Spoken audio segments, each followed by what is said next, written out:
and variations thereupon. This public hearing of the Committee on Women, Children, Family Relations, and Gender Equality is hereby called to order. I'd like to acknowledge the presence of Sen Lito, one of our bill authors.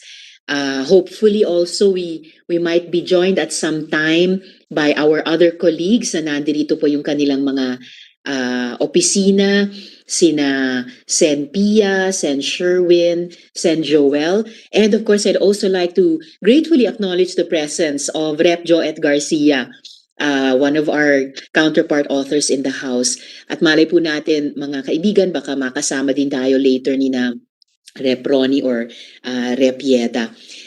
In any case po, this morning, we will be discussing bills, 5 bills, that address specific concerns and rights of children. We'll be starting today's hearing with the discussion on Senate Bills 56 and 2112, authored by Sen Lito Lapid and myself respectively, and House Bill 7679, authored by Representative Ronnie Ong and his colleagues in the House of Representatives, including Rep. Yeda Romualdez. Foundlings here and abroad face one great risk, the risk of statelessness. Stateless children, through no fault of their own, are in danger of falling through the cracks and facing a lifetime of discrimination and hardship. They could be denied access to essential rights and the much-needed public programs and services that jeopardize their health, security, and future. They can be denied schooling or health care and face discrimination in between world, where their problems and vulnerabilities are very real, but their existence is not. How easy would it be for nefarious syndicates or criminal elements to pluck young foundlings and force them into precarious situations, knowing that the law and the government would not be looking for these half-existent citizens? In 2012, then DOJ Secretary Laila De Lima signed DOJ Department Circular 58, establishing the Refugee and Stateless Status Determination Procedure that provides and guides the statelessness determination procedures. To augment this, the aforementioned bills, kina Sen Lito at akin, seek to address the remaining gaps and to institutionalize the necessary procedures that will end the dire situations foundlings have unfortunately found themselves in. So yun po yung una nating tatalakayin. Now, in addition to the Foundling Recognition Act, we will also be discussing Senate Bill 1985, or the Parent Effectiveness Service Program Act, filed by Sen Sherwin Gatchalian, and House Bill 8559, authored by Representative Jose Enrique Garcia III and other members of the House. This proposed bill stresses the importance of the Parent Effectiveness Service, or PES program, in helping parents, guardians, and caregivers provide the best quality of care and guidance to their children. Alam naman po natin na every parent still has that seed of doubt in our minds that makes us keep asking ourselves whether we're doing the right thing for our children. I know I do.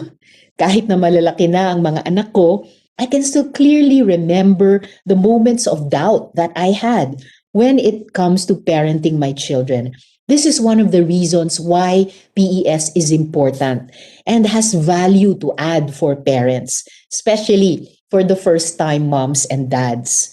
Some of the salient points of the bill state that every city or LGU must have a PES program to assist parents in strengthening our knowledge and skills in responding to the very heavy responsibilities of parenthood and the challenges that go with it. The bill also highlights the core of what the PES modules should include, like providing in-depth understanding of the obstacles that parents will face and how strong parenting skills will help us ride out the storms of parenthood. In light of this, I'm now opening this hearing to start the discussion on these bills to further enlighten the committee on how we can move forward to provide the best possible future for our children. Marami pong salamat. And before we start our discussions, let us please first acknowledge our resource persons. COMSEC, please. Yes, good morning, everyone. The committee would like to acknowledge the participation of the following resource person. We have Representative Jose Enrique S. Garcia, 2nd District of Bataan, one of the authors. From the Department of Social Welfare and Development, we have Director WILMA NAVIAMOS.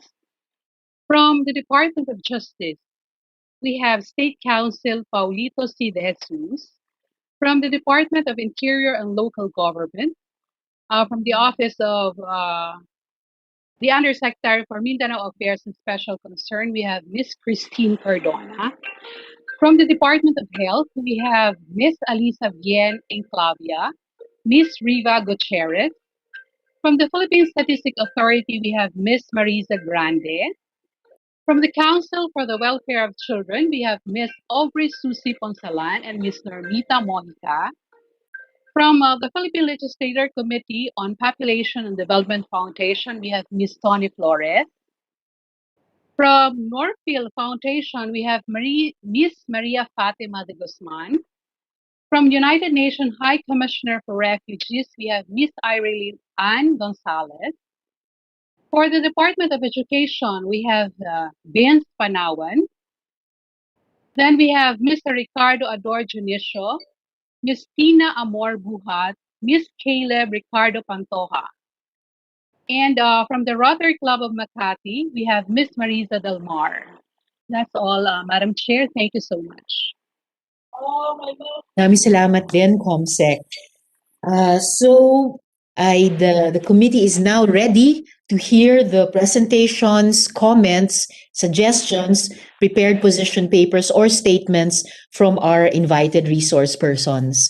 The proposed order of presentation, we start with the government agencies, followed by our experts, and then to be rounded off by our advocates. So, I'd like to, yes, Sen Lito, baka meron din po kayong gustong gawing opening statement.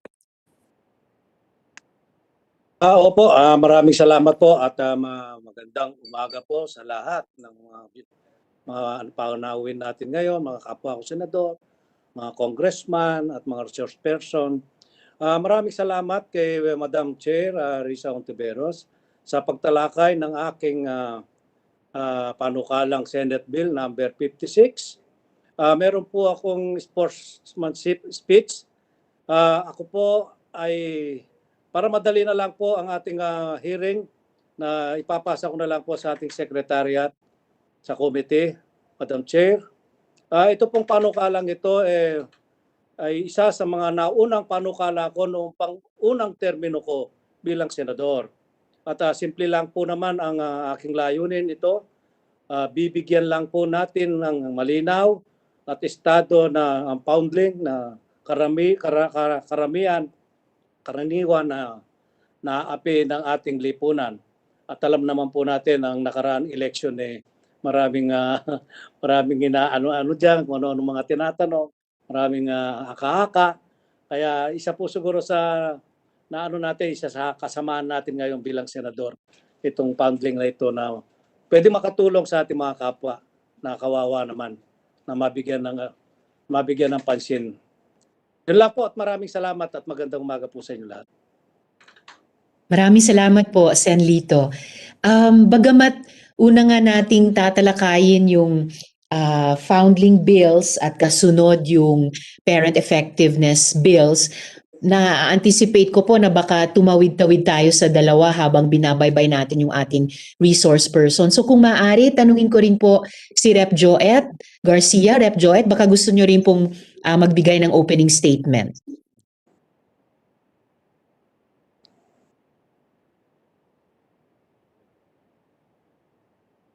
Good morning, Senator Lito, Ma'am Marisa, all our other senators and colleagues and resource persons. Yes, thank you to the Honorable Risa Ontiveros for holding this public hearing on a very important piece of legislation. Senate Bill number 1985 and House Bill number 8559 similarly seek the establishment and implementation of a parent effectiveness service program by the local government units. This is a program designed to assist parents and substitute parents to develop and strengthen their knowledge and skills on parenting to be able to respond to parental duties and responsibilities on the areas of early childhood development, behavior management of younger and older children, husband-wife relationships, prevention of child abuse, healthcare, and other challenges of parenting. The PES program was first introduced by the DSWD in 1981 and became the main component of the ECCD at that time. But with the advent of the local government code, however, the lead role of the DSWD over PAS was devolved to local government units. Since then, attention towards the continuing implementation of the PES or an equivalent program diminished and has been relegated as an obscure component of other government programs such as the Pantawid Pamilya Pilipino program, the feeding programs implemented in various local government units, and to a certain extent, the ECCD programs under the Early Years Act of 2013. Madam Chairperson, the importance of revitalizing and strengthening the PES as a separate and distinct program of government need not be overemphasized. Researches have shown that positive parenting practices have significant impact on children's emotional, social, and intellectual development, particularly during their early years. This is precisely the reason why I fervently believe that the quality and extent of care, attention, and provision for their needs remain to be the cornerstone of our children's development. Madam Chair, this bill is very close to my heart because I was able to personally see and understand the effect and impact of a parenting program, not only to a family and community, but to the whole city, including its governance aspect. Madam Chair, I had the great opportunity to serve as a local chief executive of the city of Balanga from 2007 to 2016. And I have to admit at the start, I was overwhelmed by the enormous responsibility. How do you take care of a city with 25,000 families? This challenge prompted us to reinvigorate an existing program of the DSWD, which is the Parent Effectiveness Program. And Madam Chair, if possible, maybe later on, I have some slides to share data on how this program has helped our city and our province. But in summary, when we offered this program way back in 2010, at first, no, yung the parents were asking how come, ba't kailangan pa magkaroon ng ganitong programa para sa mga magulang? Natutunan na namin lahat sa aming mga nanay, tatay, lolo at lola. But when they were immersed into this program, they found it really very enlightening. And of course, yung mga reminders and yung mga paraan kung paano to cope with all the challenges of upbringing children and familial relationships, dun nila nakita kung gaano kahalaga yung sharing of information, sharing of techniques on how to handle different family situations. And for the government, for our part, the fact that we went down to the barangay, to the daycare centers, to the schools, to bring in a family capacitating, parenting capacitating program gave them the trust and confidence to even further help the government. So in a way, Madam Chair, nakatulong yung on the governance level dahil we came up with a program, we pushed for a program that's very close to their heart, which is how to help their family. They became very responsive to the programs of the city, of the LGU, from health promotion to education, supporting our scholarship program, and even to programs like yung solid waste management. So parang nagkaroon na build yung trust and confidence between the government and the city. That's why naging much closer yung relationship from the barangay to the city to all our parents. And I'm confident, Madam Chair, hopefully the This measure, introduced by Honorable Senator Gatchalian, together with the House-approved version, will provide a comprehensive framework for making tests a potent tool in the overall development of our children. Thank you very much, Madam Chair.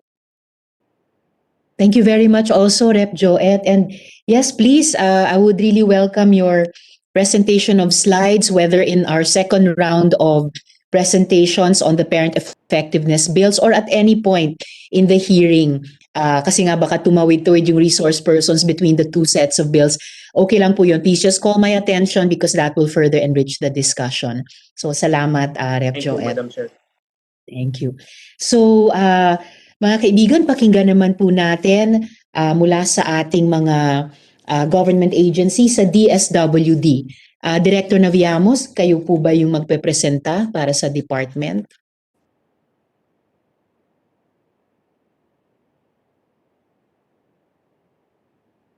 Or si Assistant Bureau Director Deloria ba?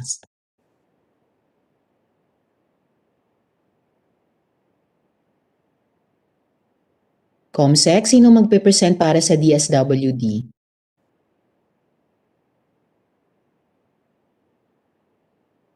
Or will it be DLLO Agnes Lorenzana? Good morning po, Senator Risa. Ma'am, Director Naviamos po ang ating resource person, ma'am. Okay, salamat Comsec. So, Director WILMA, andito na po ba kayo?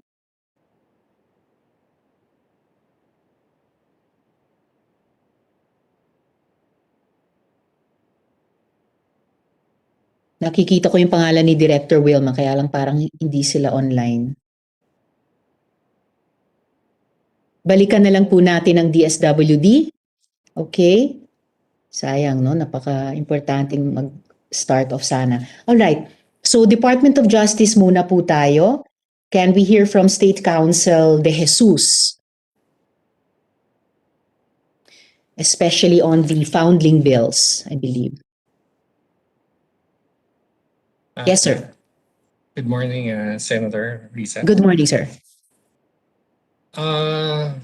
We'd like to manifest that we have actually submitted our position paper dated February 16 this year to your committee, and I believe that the committee has a copy of our bill. But just to give some highlights to this, of course, we are well aware that there was a Supreme Court decision sometime in the past, particularly the case of Paula Manzares, wherein the highest court declared that as a matter of law, foundlings are as a class natural-born citizens, that domestic laws on adoption support the principle that foundlings are Filipinos.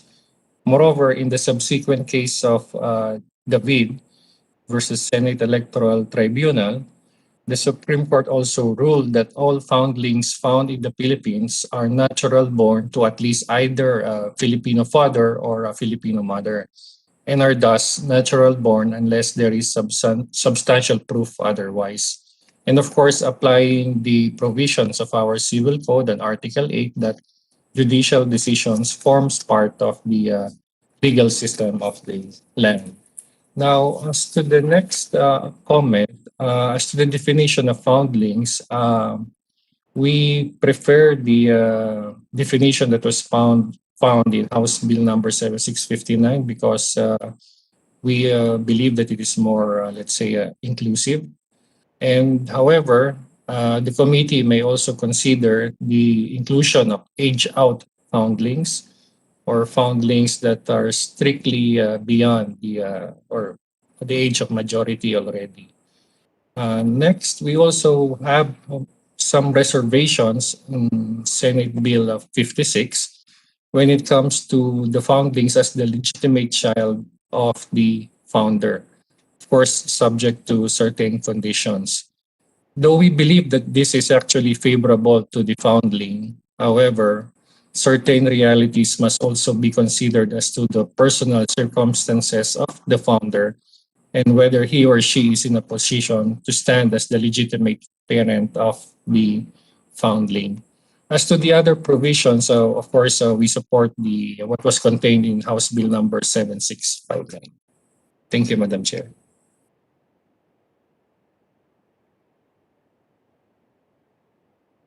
Thank you very much also, State Council De Jesus, for reiterating the highlights of your position paper. And salamat din po sa particular na pagbanggit nyo dun sa Supreme Court decision sa Polia Manzares case, dahil yun din nga po yung tinutukoy ni Sen. Lito kanina, na this is also an issue very close to the hearts of the Senate of this 18th Congress, and for citing the decision also in David versus SET, and reminding us na oo nga po, ayon sa ating civil code, yung ganito pong mga jurisprudence ay pumapasok nga sa ating mga batas, at kaya dapat maging gabay sa amin dito sa Senate Committee in perfecting these bills.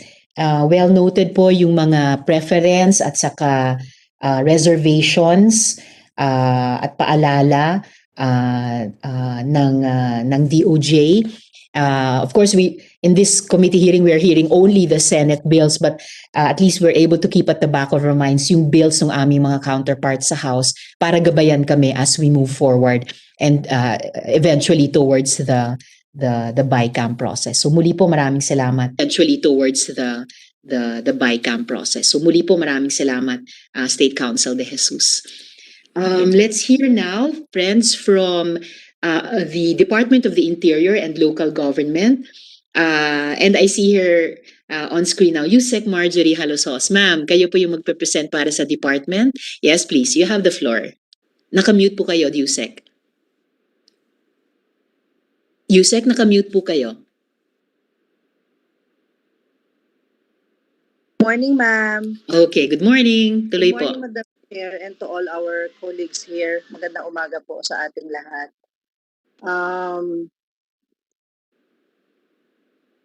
On Senate Bill number 56-2112 and House Bill number 7679, both the Senate Bill seeks to fill the gap in our laws and remedy the challenges faced by founding in the aspect of status, condition, and legal capacity.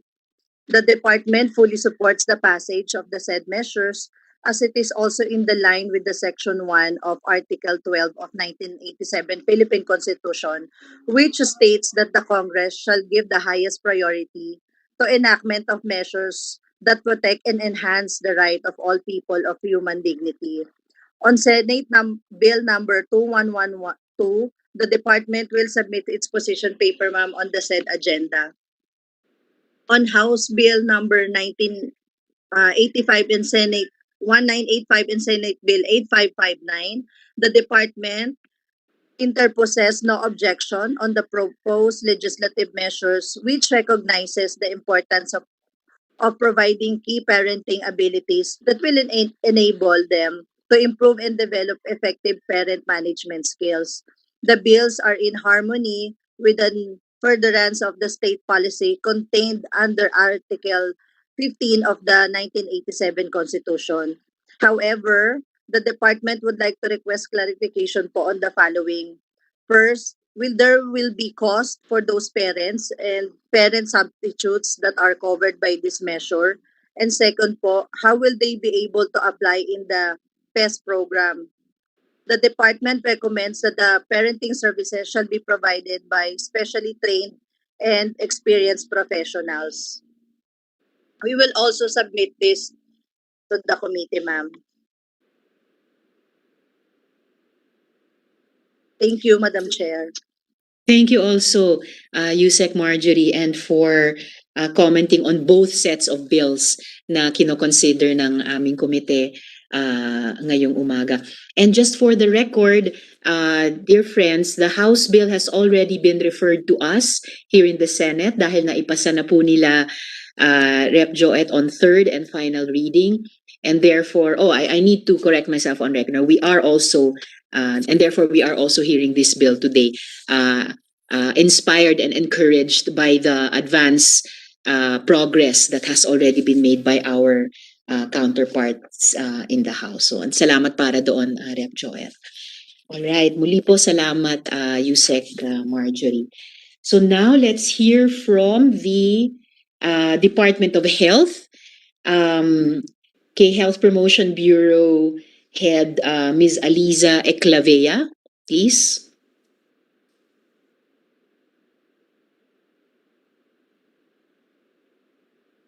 Morning po. Yes, ma'am. Good morning. Please proceed.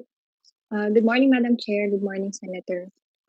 We would like to manifest the support of the Department of Health for House Bill number 7679 and Senate Bill number 56 and 2112, which seek to uphold the rights of foundlings by ensuring their protection from abuse and neglect and access to proper care and nutrition, among others.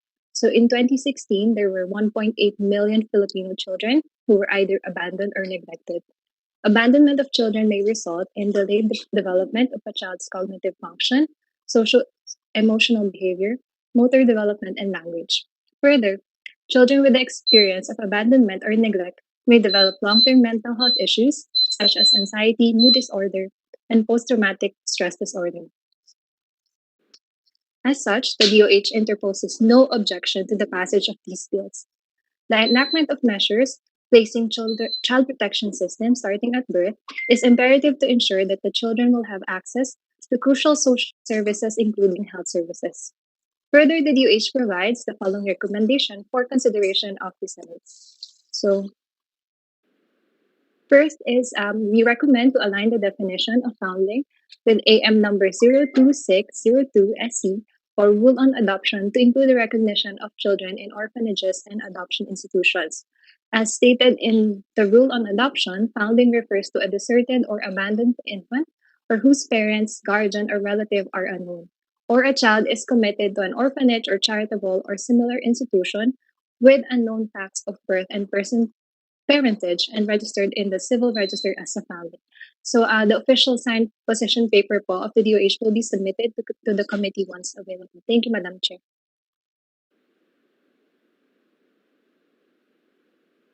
Thank you to Ms. Alisa. So the DOH reiterates also an earlier input from DOJ, no, about aligning or making more comprehensive the definitions of foundling. So thank you, well noted. Before we move on to the Philippine Statistics Authority, matanong ko lang po kung nandito na si Director WILMA ng DSWD para sa position ng Madam department. Chair? Yes, ma'am. Nandito Madam na po Chair, kayo. I'm here. Yes. Good morning. Good morning, Director Good WILMA. morning, Madam Chair. Yes po. Yes, you have the floor po. Okay po. Madam Chair, if I may, Yes, the please. Department of Social Welfare and Development strongly supports the Senate Bill number 56 entitled the Act affording status to a deserted or abandoned child with unknown parents, or the Foundling Recognition Act. We just would want to contribute to some of the bill's enhancement, Madam Chair. Number one, to consider the definition of a foundling child who may not only be abandoned or deserted to read as foundling. Refers to an outright natural-born Filipino citizen, whatever the status or circumstances of his or her birth. And then I saw, and it is, I think, already been incorporated to change the term founder to finder and adapt the same in all applicable provisions of the bill. We would also want to enhance and change the term status to legal status and adapt the definition to read as legal status shall refer to the position of a foundling in the society with regard to law, and it is a set of privileges, obligations, powers, and restrictions that a person has which are encompassed in or declared by legislation, including but not limited to legitimacy and citizenship.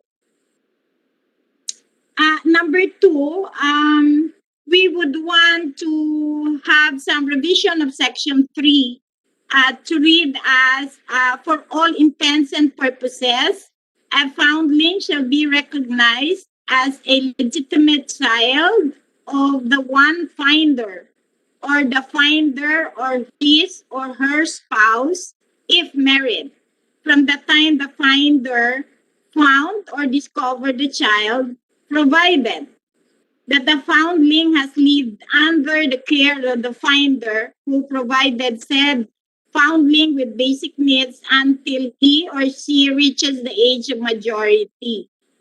Provided further that the foundling has been consistently treated and considered as the said son or daughter of the finder, and that a satisfying parent-child relationships has been developed. And if the finder is married at the time the foundling was discovered, the foundling shall be considered as the legitimate child of the finder and his or her spouse. Third, Madam Chair, we would also want to include a provision as to how the process of recognition, because we feel this is very important, and to include how the process of recognition and legitimacy of a foundling status shall be carried out. And there should be a proof of evidence or instrument that will show that the foundling is now considered as a legitimate child of the one finder or the finder and his or her spouse.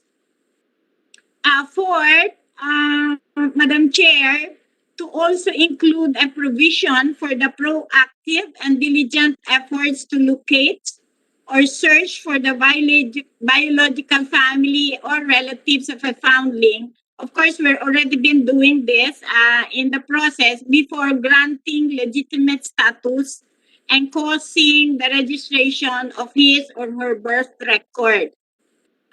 Further, we also would want the inclusion of what will happen if the parents of the child were located and requested for the child's custody in order to safeguard the rights of foundling, their biological parents, if located, and the finder as well. This is one of the safeguards also that we would want included.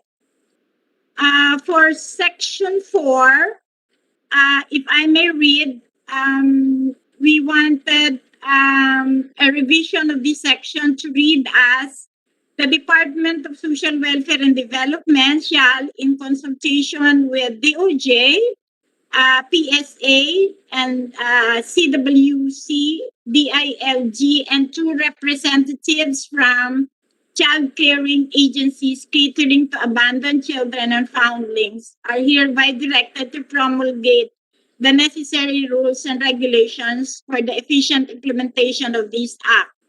The reason, Madam Chair, that we would want included the 2 representatives from child caring agencies, there are many CCAs, so child caring agencies already operating, and we would also want a voice coming from them as a consultative measure. And then number 6, for the section of penalties, we would want penalizing with imprisonment any person who uses the status of a person as a foundling in a derogatory remark or cause dishonor. These are some discriminatory acts that we would want included, and to clearly specify the kinds or types of speech against foundlings that may be penalized, just for guidance, and specifying that the speech must have an adverse effect on the victim's well-being to forestall any challenge on grounds of unconstitutional violation of the freedom of speech.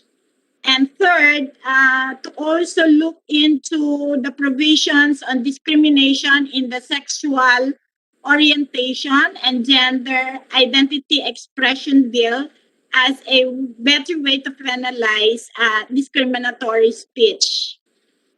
There are other comments, Madam Chair, that we would want highlighted also, because we are having cases already reported with the DSWD. So we think that this is also maybe significant to be included in the bill to clarify whether Filipino children found in Filipino communities abroad will be covered by this measure, and to consider including foundlings born abroad of OFWs who will be registered as natural born Filipinos by virtue of blood relationships or consanguinis. There are many cases now that the SWD is receiving from the Department of Foreign Affairs also. And to include, third, is to also indicate that there is no distinction between a foundling child and a child whose parents are unknown. Basically, Madam Chair, in the SWD now, we're also using the term a child whose parents are unknown, referring also to a foundling child. And then to further substantiate the context of the bill, specifically the process of granting legitimate status to foundlings, and also to reiterate our position on the issuance of the certificate of live birth of foundling instead of the existing certificate of foundling or the CRG form number 101, revised in January 1993, too long ago, to foundlings in order to prevent the stigma and discrimination against them in terms of the birth record. That's all, Madam Chair, and thank you very much for giving the SWD the opportunity to also provide its inputs in the bill. Thank you very much, Madam Chair. Thank you very much, Director Wilma. Suking-suki na po sa DSWD sa pamamagitan ninyo ang komite at ako po bilang chair ay lubos na nagpapasalamat. And we hope to hear from you again in the second round, this hearing, doon naman po sa ating parent effectiveness bill. Yes, our pleasure, Madam Chair. Thank you so much. Happy to serve po, Madam Chair. Thank you. Salamat po, salamat. And now, actually kanina nakita ko po na nagtataas ng kamay si PSA Division Chief Mariza Grande, pero dahil sunod ko na po talaga kayong tatawagin, I was hoping you could hold that thought. You may begin your presentation po with the interjection you wanted to make, and please, the floor is yours, Division Chief Mariza. Thank you, Madam Chair. Opo, on Thank our you, bills. Madam Yes, ma'am. Chair. Please proceed. We would like to inform the body that the PSA supports the bill for the foundling, the Senate Bill 56, the Founding Recognition Act, and the House Bill 3472, the Foundling Welfare Act. So siguro just a trivia, Madam, based on the Civil Registration Service database of the PSA, we have around 6,478 registered foundlings. So yan po yung na-issue na po natin as of today, generated in the PSA database. So I think we have already submitted before our comments, especially on the bill, the Foundling Welfare Act, and provided our suggestions to the body. One is if we are to replace the certificate of foundling form, to replace it with the certificate of live birth form, we fully support, but then we would like to clarify if the purpose is to adapt all the information in the Colby, or because of the mga kakulangan ng information, we still use the certificate of foundling but replace only the title with the certificate of live birth. And then second, ma'am, foundlings before the effectivity shall be allowed to be issued the respective Colby. So we have that rule in the civil registration that if there is already a Colby, a certificate of live birth registered, the first registration shall prepare and shall be issued upon request. So this is actually technical issues, but we would like already to be considered in the preparation of the bills, the approval of the bills. And then if one of the parents is known, we would like to emphasize that this is considered not as a foundling, but children in need of special protection pursuant to RA 7610. So with respect to the subject bill, section 4 on the citizenship of a foundling, as far as the civil registration is concerned, the PSA opined that foundlings are only children or infants found in the Philippines. We do not include those found in the Philippine territories abroad because there's a probability that these children or infants are foreigners is very high. And then with respect also to the registration provision, we suggest that foundling be subjected also to adoption proceedings, whether that would be administrative or court. But we would still require the proposal in the proposal to include the sidiklaan and the child profile as additional requirement in the registration process pursuant to RA 9523. So, ma'am, that is the opinion of the legal position paper of the PSA, and we would like to inform the body that we fully support these proposed bills in order for us to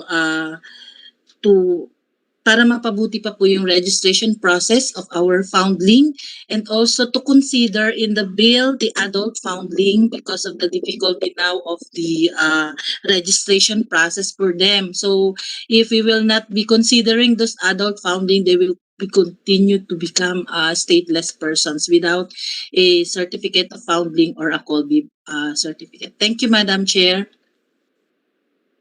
Thank you also, Ms.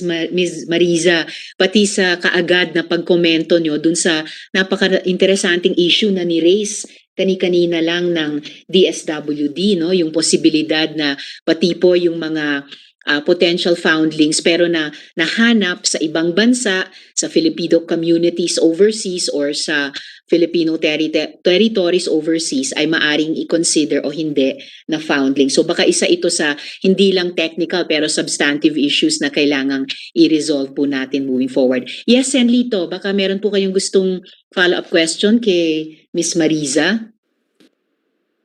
Wala na. Thank you. Salamat. Thank you, Senator. Okay po, Senlito. Salamat po.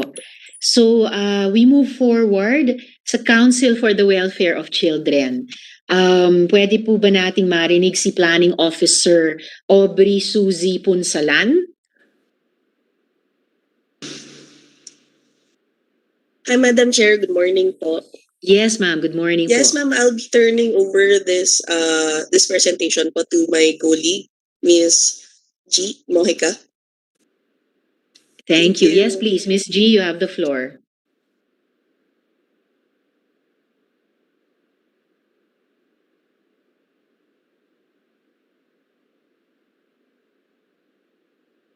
Ms. G, na wala po yung video nyo.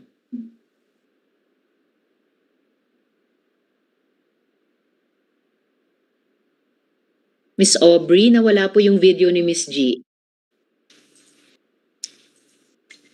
Yes, ma'am. Hello, good morning po ulit. Good Madam morning Chair. po. Yes. Baka pa nagka-problema sa internet. Ayan na po ulit. Ayan na po siya. Salamat. Yes, Miss G. Tuloy po. Nakamute po kayo, Miss G.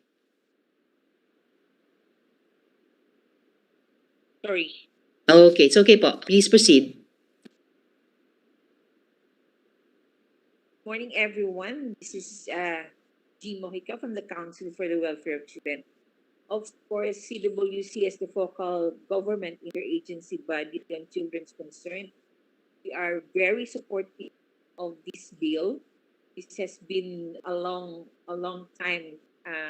For a long time, we have been gunning for this bill to pass into law, since everyone has that right to a national. It is more so for children, and that is already stated in our constitution. And being a state party to the Convention on the Rights of the Child, it's also one thing that we should really be according to our children, and regardless of what status they are in.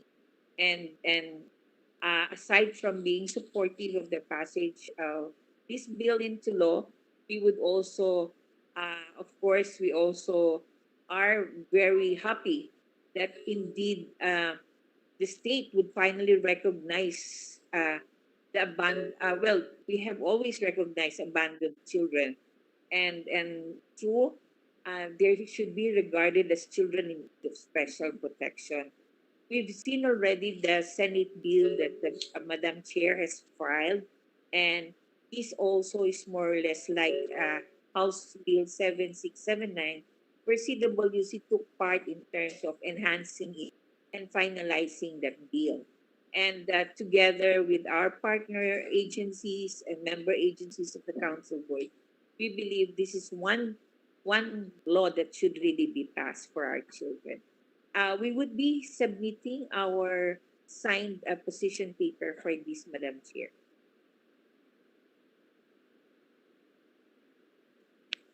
Maraming salamat para doon, Ms. G. So dumako na po tayo sa ating mga NGOs at saka private sector. Una mula sa PLCPD, yung Philippine Legislators Committee on Population and Development. Ms. Toni Flores, kayo po ba yung magpe-present? Hello, good morning po, Madam Chair. Good morning. Yes po, I'm not the representative po from PLCPD. And on behalf of the Child Rights Network as well, we express support to CWC, a member of CRN, and our official representative today is from Norville Foundation. So we don't have a separate position po from them. Thank you, Madam Chair. Thank you to Ms. Toni. So, sino po yung magpe-present for Norville, particular sa topic 1? Si Ms. Teresa po ba? Ms. Maria Teresa, Executive Director?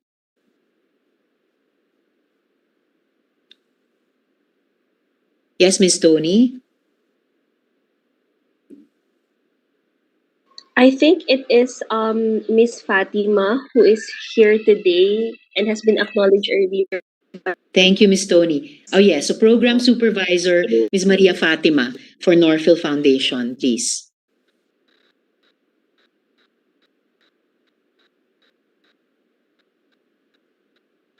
Ms. Fatima, andito ba kayo?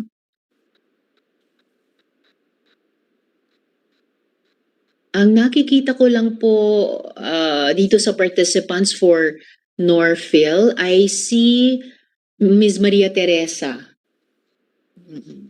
Nuki. Or will it be another person from Norville po? Sorry, Ms. Toni, back to you yung tanong. Or pwede po nating balikan yung Norville, Ms. Toni, if that's better. And we can move on to the other resource persons muna.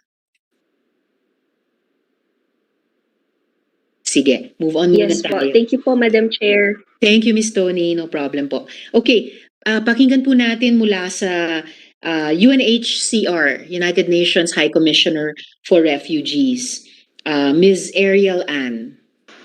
Yes. Hi, Madam Chair. Good morning. Hello, Isang good makabatang morning. umaga po sa inyong lahat. I am Ariel from the UN High Commissioner for Refugees. And apart from our namesake, now we also work with government on statuses issues. And we're very glad to be part of this very positive initiative. So with the indulgence of the committee as well, we will be presenting first a video of one of the aged out foundlings, Rafael Roas, who unfortunately can't be with us here today, but we have featured him in one of our social media sites to advocate for the bill. Please allow me to share the video. Yes, please do, Ms. Ariel. Comsec, payagan sila mag-share.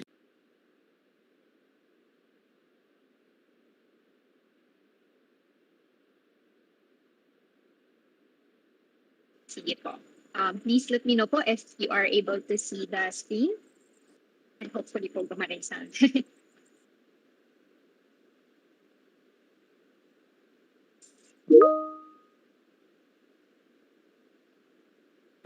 Okay, we'll start playing na po. Thank you.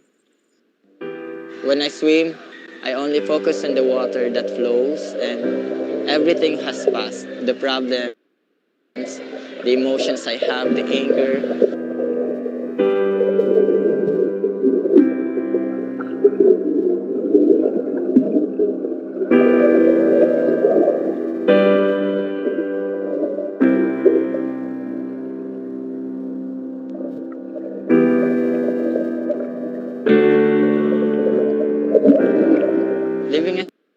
frustrado. It means that I lose the scholarship. I lose my goals. I lose my dreams.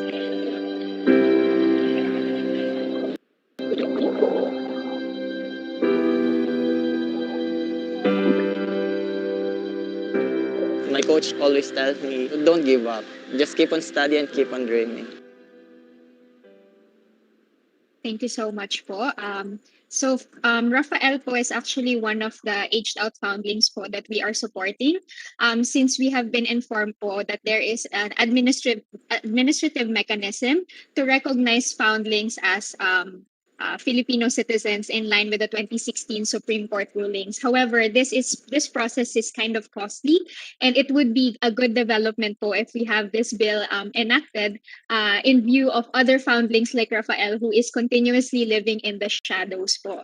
And if I may share my just brief manifestation on the bills as well, we would like to express our support for the passage of these bills, as this will ensure the right to nationality as expressed by our other stakeholders as well.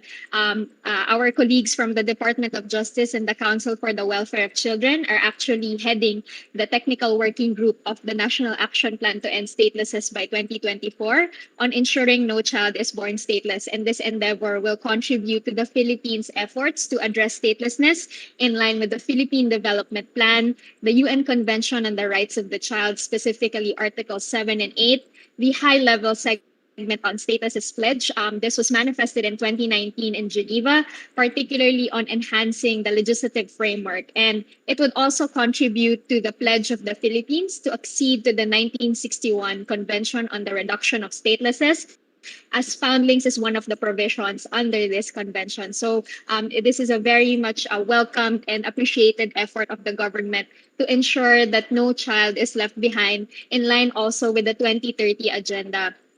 And we also want to emphasize po, that in the midst of the pandemic, the right to nationality is crucial because it ensures access to rights as an enabling right, and the right to access all other rights, as coined by Hannah Arendt in her book on Origins of Totalitarianism. So we really appreciate the efforts of the committee and Congress to pursue this endeavor. And we would like to propose some comments and inputs for your kind consideration. We have also submitted our position paper on this to the committee, although we understand that with the addendum of Senate Bill 2112, we may need to have submit an revised and updated position paper. But before we share this, we would like to just assure of our continued technical support to this endeavor. So just very briefly, our proposed comments or inputs are the inclusion of aged out foundlings like Rafael. They have been unable to benefit from the adoption process and remain having that certificate of foundling.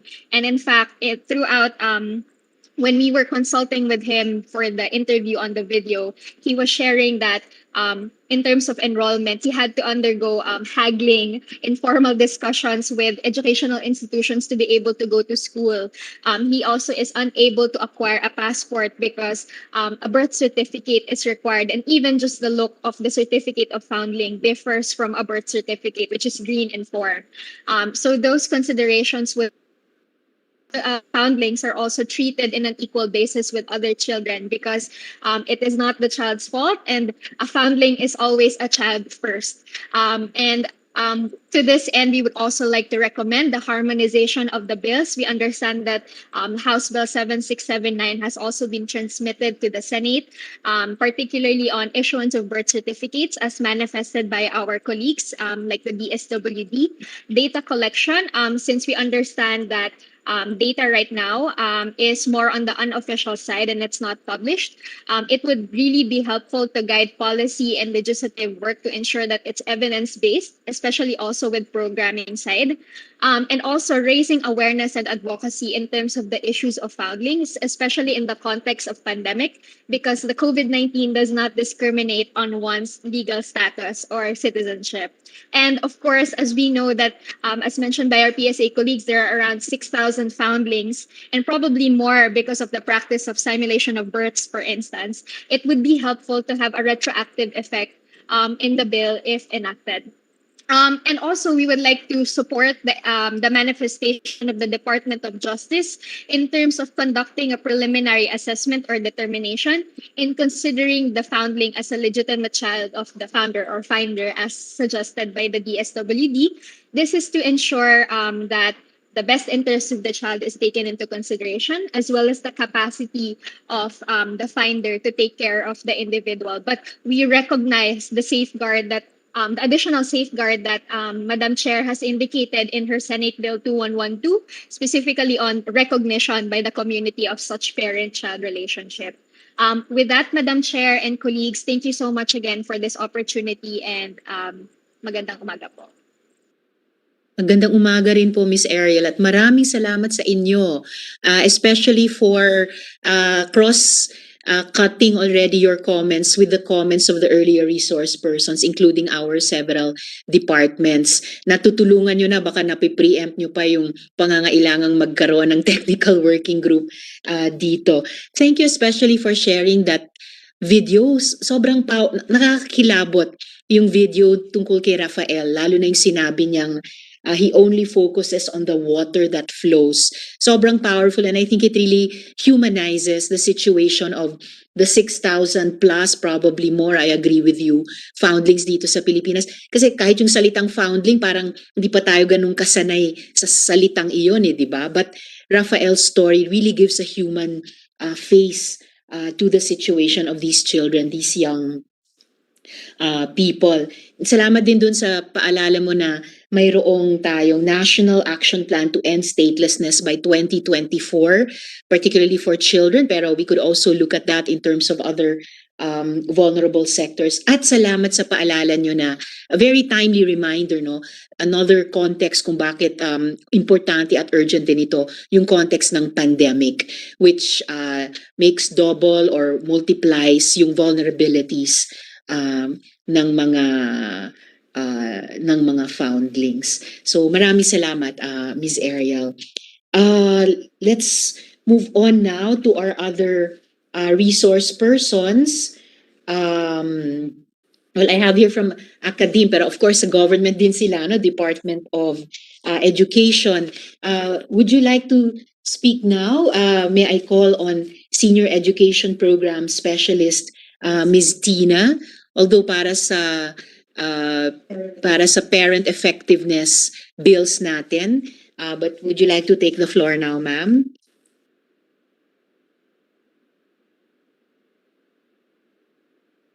Ma'am, good morning po. Good morning. This is Alma Torio from Yes, the ma'am. Curriculum Ms. Alma. Extraction Strand. Yes, ma'am. Please proceed. Yes, ma'am. Before anything else, may we extend our gratitude to the Honorable Chair for inviting DepEd to be part of this Senate hearing. And we would like also to convey our warm greetings to the Honorable Senator Lito Lapid and Congressman Joe Garcia, and to all the resource speakers who are attending this meeting.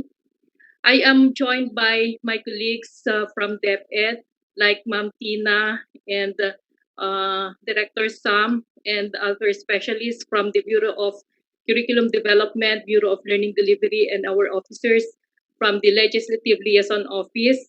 And we are ready to support our statement of support and inputs on Senate Bill number 1985. In the statement of support that we are submitting, we are incorporating some comments and suggestions on some select provisions. To it, we would like the Honorable Chair to please consider some terminologies. Say, for example, on the declaration of policy, if the possible to consider also the protection of children against discrimination, and under Section 3 coverage, to consider also guardians, not only the caretakers. And there are other terminologies which we would like that the Honorable Chair to consider as we revisit the provisions of the Senate bill.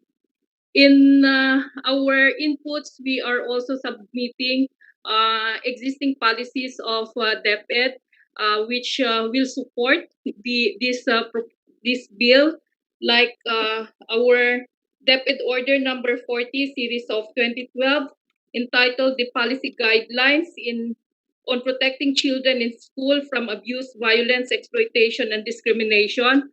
And of course, DepEd is now preparing the IRR for the GMRC law, and I know that we'll also enhance some relevant provisions cited in this bill.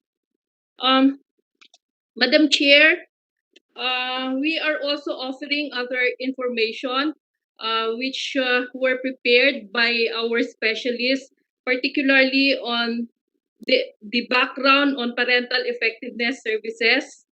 There was a very extensive research made by our specialists on the background on parental effectiveness services, and we are offering this as additional document to enhance this House bill. Likewise, in our statement of support, we have cited our programs and issuances, particularly on our battle cry, Sulong Edukalidad. And we believe that our Sulong Edukalidad's priority number 4 on stakeholders' participation for support and collaboration is aligned on this bill. Also on our DepEd mission, which mentions that as stewards of the institution, administrators and staff guarantee an encouraging and welcoming atmosphere for successful learning to take place. And with that, we recognize our family, community, and other stakeholders are actively engaged in cultivating lifelong learnings and share responsibility for them. And we are also submitting all available DepEd orders which will support this Senate bill. Thank you, Madam Chair. Thank you very much also, Miss Alma.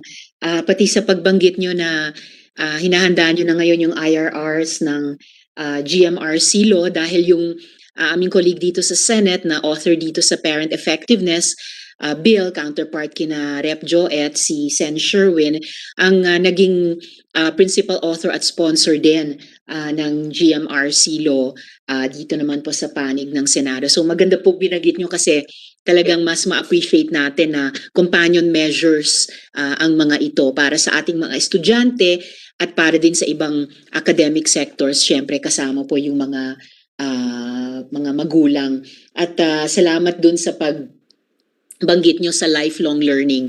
Isa pong framework na sinusuportahan po talaga namin dito sa Senado, no, around the table. Bilang kayo po sa DepEd, kayo po yung namumuno sa formal education, pero kami ring mga magulang naman, bukod sa kasama partners nyo sa formal ed, ay as active stakeholders both sa non-formal at saka sa informal education. At actually, nagsisimula sa tahanan yung edukasyon ng ating mga estudyante, ng ating mga anak. So, salamat po muli, Ms. Alma. At aabangan po ng komite yung mga submissions nyo nung iba't ibang DepEd orders na sumusuporta dito sa Parent Effectiveness program. Last but not the least sa ngayon, pakinggan po natin mula sa ating NGOs and private sector ang Charter President ng Rotary Club of Makati Nielsen District 3830, si Ms. Marisa Delmar. Ma'am, you have the floor. Ma'am, nakamute kayo.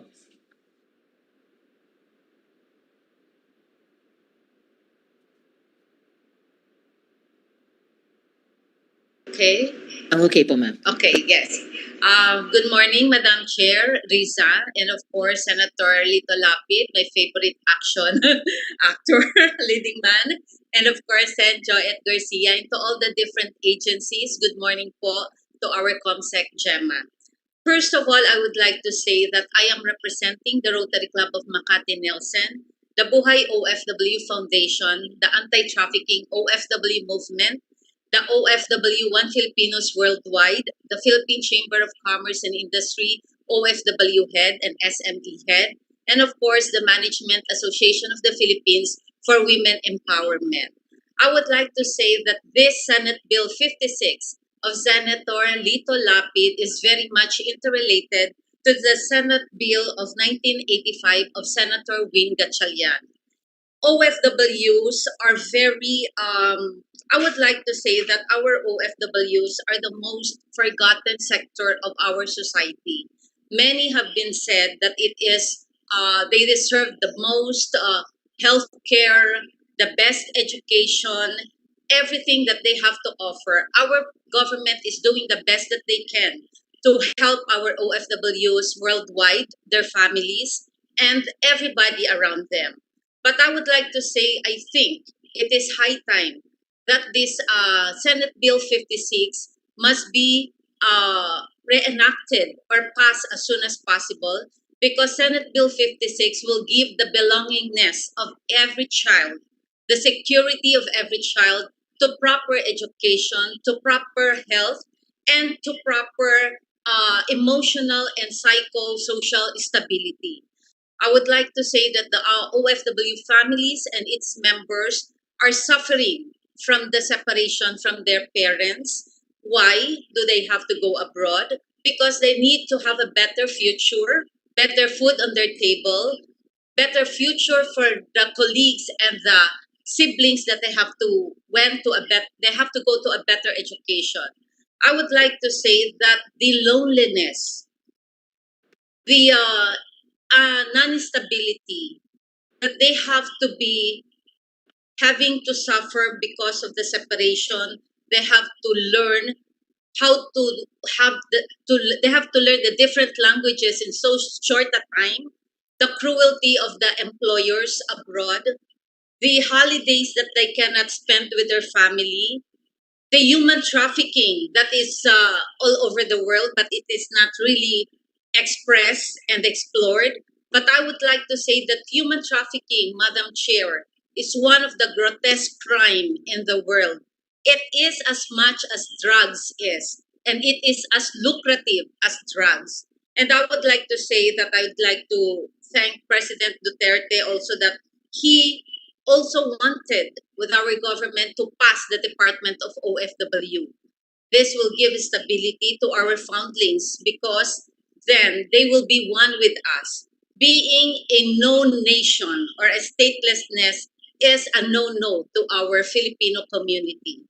Now, regarding the Senate Bill of 1985, which is headed by Senator Win Gatchalian, I would like to say that this is a much needed bill this time because it is the preparation of every parent to give our family members and our children stability. We have to enhance, we have to improve, and we also have to help them in our child development.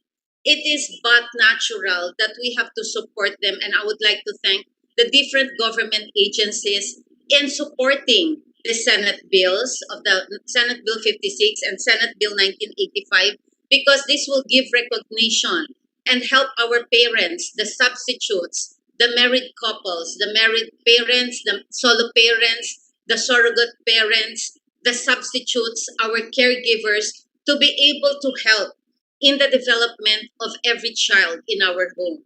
It is but natural to give them the proper education, the proper cleanliness, and the proper environment, free from all abuse, free from all neglect, free from all discriminations. And I would like to say, please, let's pass this as soon as possible, Madam Chair. We are knocking on your door to make this possible, and please do it fast. Yes, Madam Chair. Thank you.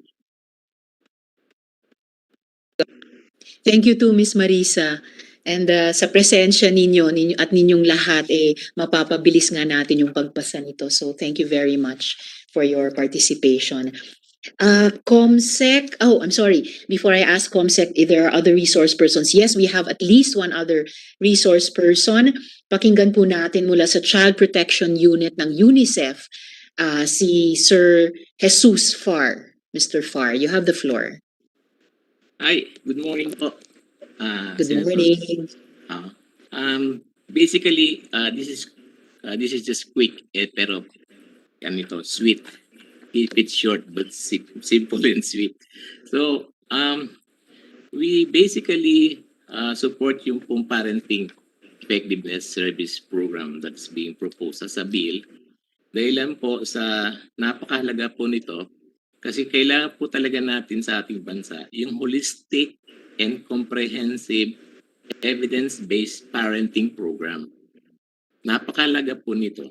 Sa amin po sa UNICEF, meron po kaming inumpisahan sa pakikipag-ugnayan with Parenting Lifelong Health Philippines based in Ateneo de Manila na MAPA program, yung Masayang Pamilya po.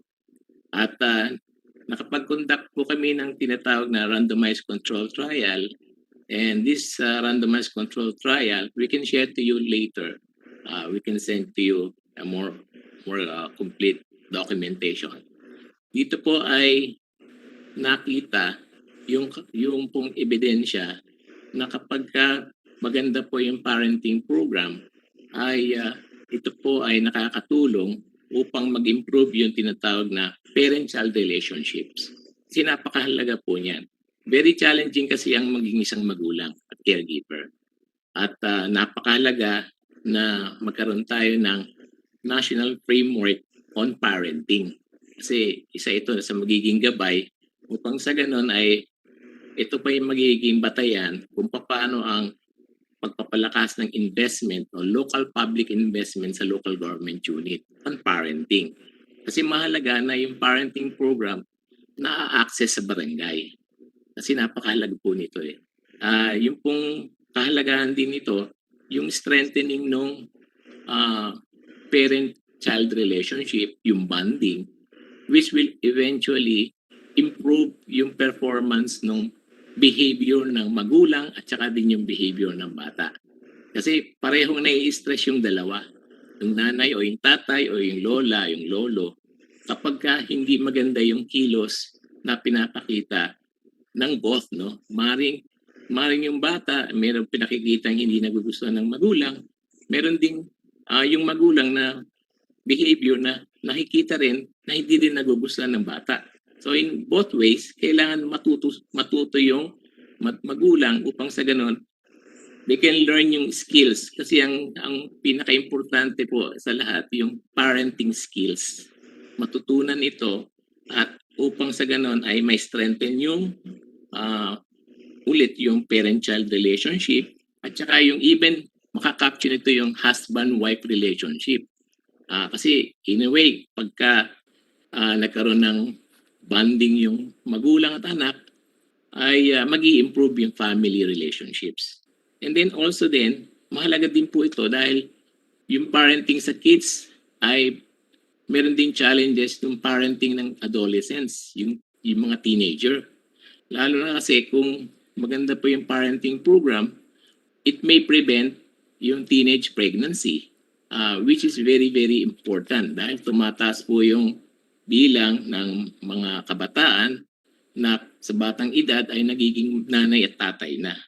And then also, mahalaga din kung hindi yung biological parents yung nag-aalaga sa anak, maintindihan nila yung parenting skills, lalo na yung mga anak, bata na ang mga magulang ay OFW, for example, nabanggit na rin kanina, for example, yung solo parents na mga magulang, and also, yung mga magulang na may anak na may kapansanan, very challenging po yan. So, we will later on forward to you our statement of support, plus yung other supporting documents, yung pong randomized control trial na ginawa po ng aming partner, yung Parenting Lifelong Health Program. And meron tayong nasimulan at ito po ay contextualized na. In fact, in the COVID context, meron na po tayong nagawa ng mga parenting tips na sa 12 iba-ibang Filipino languages. Meron pong Ilocano, Kapampangan, Tagalog, Bisaya, Waray, Chabacano, Muslim po. We can share to you yung link. Kasi po dito, meron pong ma-access yung ano ba yung mga parenting tips na pwedeng maintindihan, malaman ng magulang. Halimbawa po, isang konkretong example dito, paano ba gawin yung one-on-one time? Paano ba mag-alat ng time sa anak para kayo mag-usap? Kasi technique po yan, mahalaga po yan na lahat ng magulang matuto. Paano ba mag-alat ng time? Ano ba ibig sabihin ng quality time? One-on-one time. So, mga technique po yan upang sa ganon, lumakas yung bonding. And eventually, it will be to aim to reduce child maltreatment and aim to improve performance of children so that children will survive and thrive so that mas makaka-focus sila sa kanilang pag-aaral. Yung ganun po. So, yun lang po. We will just forward to you yung aming statement as well as the other references. Salamat po.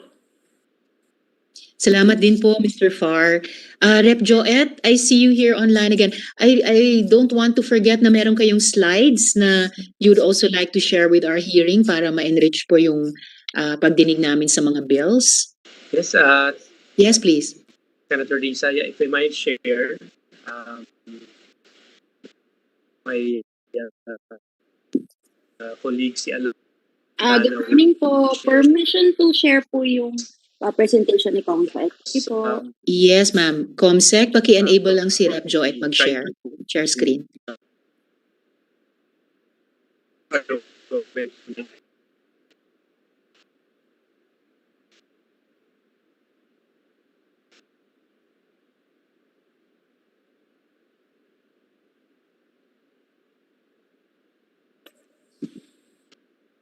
Ready na po, sir. Sige po. Sorry, medyo nawala ako. Madam Chair, yung Parent Effectiveness Service, meron na yung manual, may existing manual na yan through our DSWD. And what we did was try to get the help of other organizations that are into developing mga parenting programs. So we involved yung EduChild Foundation Incorporated, they're Manila-based, and they went to Bataan. They worked with our DSWD and came up with modules that are more appropriate and focused for the city of Balanga. So next slide, Balanga. So it's a 10-module course. Ang objective niya, again, is to instill with parents yung knowledge and skills needed in various aspects of child rearing and parenting. We started it in 2010. It was one of the flagship programs of the city, as I mentioned earlier, given yung big responsibility of our local government unit.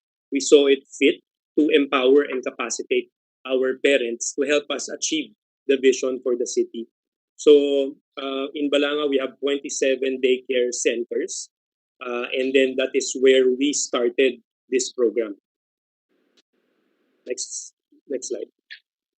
After starting it in the daycare center for a couple of years, we rolled it out also and we asked DepEd Balanga to adopt the program. So ni-roll out po nila yan sa 18 elementary and 2 secondary schools in the city. And then after almost 10 years of running the program in the city of Balanga, in 2018, the province of Bataan started implementing this program in all the daycare centers of the province. So yung modules natin would include marital familial relationships, values formation, personal and children's stages of development, psychosocial awareness, and even family finances. So to date, Madam Chair, umabot na sa more than 25,000 yung parent graduates namin of this EduChild parenting program. So these are, again, the modules, 10 modules siya. The daycare center, through the daycare workers, or the schools, through our DepEd teachers, will find common time amongst the parents who would want to attend this parenting program. So hindi ho siya, voluntary siya. So mahirap naman ho kasi i-require sa lahat, lalo na busy ang ating mga parents. But we invited and we encouraged them to attend this program, lalo na kung nakakapag-adjust naman depende sa schedule ng mga parents, ang school or ang daycare center para mas makapag-attend ang marami sa ating mga magulang. Next. So these are just some of the pictures that we have. So yung the first picture on the upper left, yan po yung EduChild in a barangay, no, in a daycare center. Then on the right side, yan yung EduChild in a school, in a public school. Then on the lower left, yan naman yung we also do EduChild even for parang mga short workshops in the open, no, in the barangay. And then because of the pandemic starting last year, we had to innovate and come up also with this parenting program online, no, via Zoom or via any social media platform. So maraming paraan para ma-implement itong parenting program, and talagang kinakailangan lang maging priority siya ng local government unit. That's why in our bill, we are mandating the city and the municipalities to run or to implement this parenting program. Next. And then very excited, no, as I mentioned also earlier, yung mga parents initially parang nagtataka, no, anong ituturo? Marunong na naman kami maging magulang. We believe we are good parents, but once they attend the sessions, talagang they appreciate and they realize ang dami pa palang pwedeng matutunan, ang daming mga reminders, no, ang daming mga paalala, lalo na nagbabago yung sitwasyon ng bawat pamilya, lalo na ng ating mga magulang. So the case study approach of the sessions allowed them to realize shortcomings, allowed them to realize how they can improve, and allow them also to innovate based on the situations, based on the suggestions of other parents, of course led by our facilitators. I'd like to emphasize, Madam Chair, that we trained, nagkaroon kami ng facilitators training. So we trained our daycare workers, we trained our teachers and parent volunteers to become the facilitators. So this is, I believe, if I remember right, mga 5-day training wherein yung mga modules pinapaliwanag sa kanila and how this can be explained or how this can be disseminated during their EduChild sessions. But I'd like also to emphasize na bukod sa nalalaman ng facilitator, ang nakakapag-enrich talaga nung program ay yung mga inputs from the other parents. Wala naman tama-mali sa pagiging magulang kasi nga iba-iba yung situation, iba-iba yung mga reaction, no, ng ating mga pamilya and family members. So yung being able to hear how other parents cope, how other parents intervened with different family situations, gave them that confidence, also that capacity to face yung mga challenges that they are faced with and how to innovate even with existing resources that they have. So in fact, during the graduation, Madam Chair, marami sa mga parents hindi maiwasan kundi maging emotional, maiyak kasi nga ang dami nilang mga realization, which I think shows na we really need this program, the fact that maraming realization yung ating parents. And just to give you a summary of our graduates, so from 2009 until 2020, in the city of Balanga, sa mga daycare centers, we've had more than 10,000 parent graduates. Sa ating public schools, sa DepEd Balanga, next slide. We've had close to 5,000 graduates from 2011 to 2020. And then the province, as I mentioned, started this in 2018. So we've had more than 10,000 graduates. So ang Bataan po, Madam Chair, 1 city and then 11 municipalities. So kaya umabot na po sa mahigit 10,000, 10,000 ang EduChild graduates natin in the whole province. Next. Then we also we tried to assess yung importance of this program.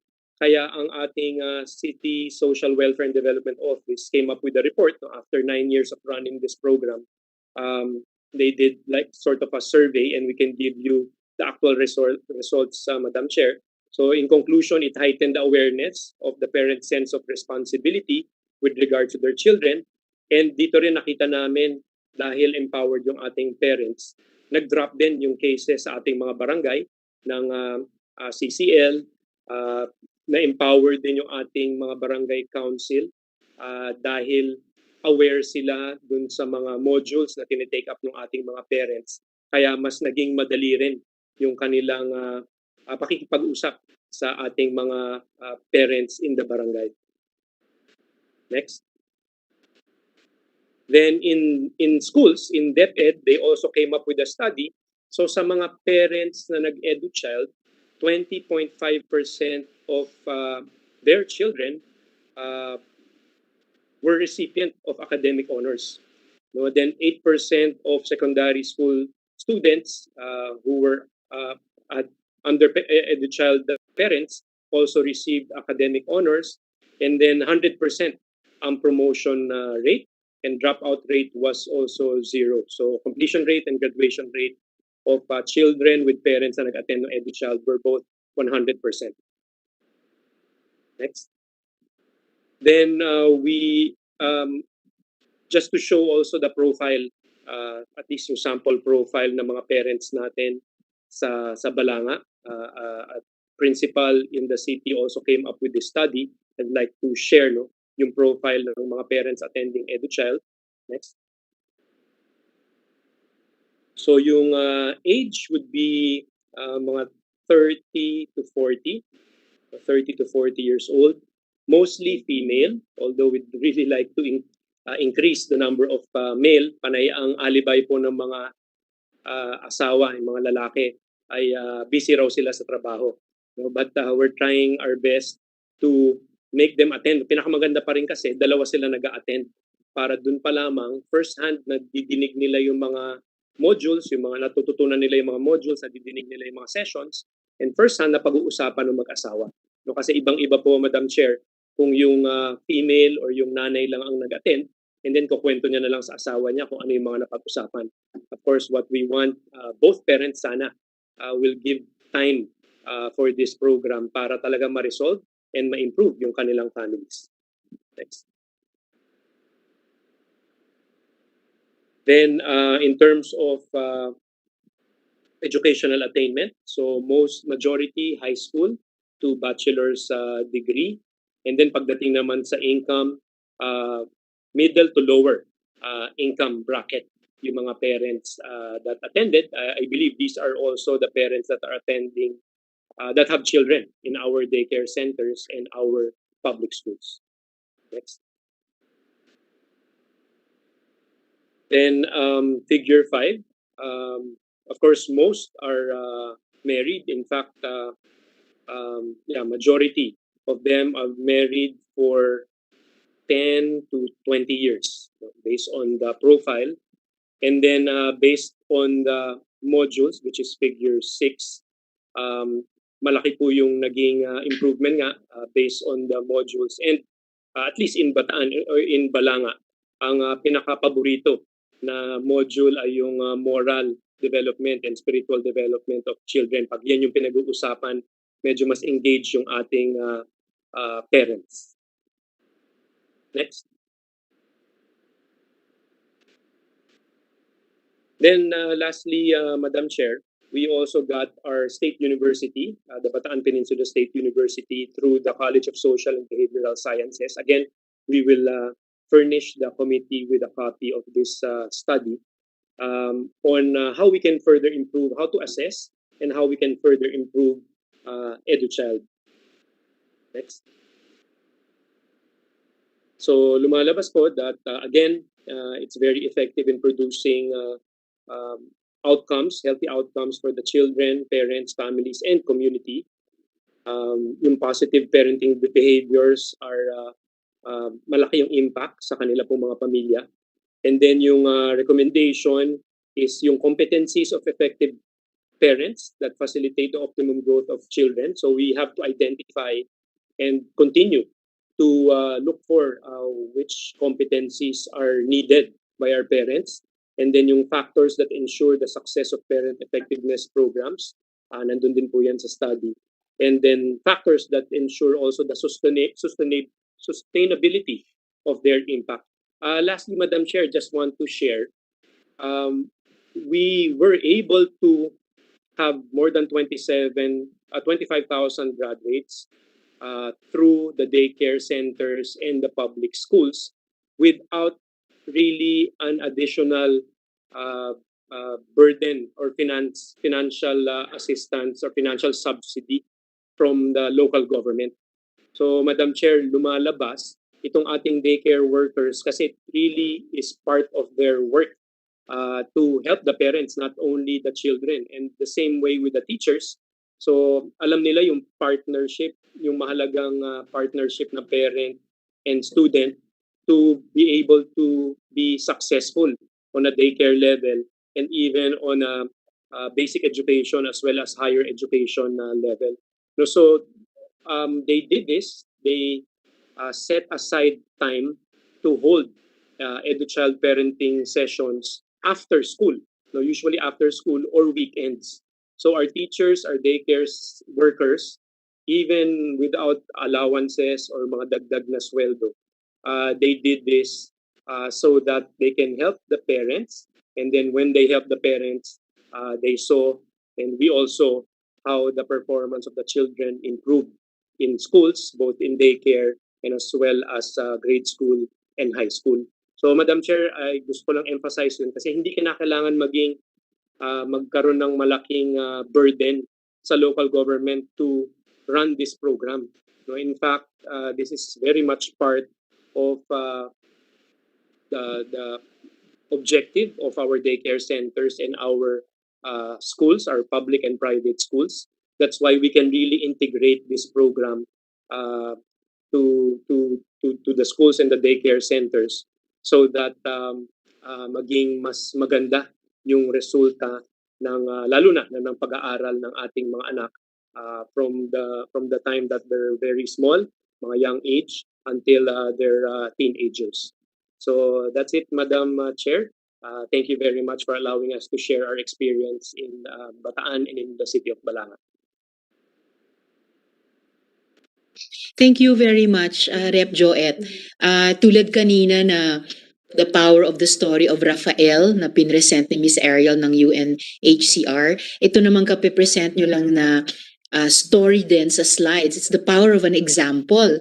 So mas lalong nabigyan ng, through that case study, nabigyan ng konkretong halimbawa na what could really be a very good additional offer sa ating mga LGU, sa ating mga constituents in terms of capability building for parents na syempre magre-redound sa benefit ng ating mga anak. So maraming salamat din po sa presentation nyo, Rep. Joet.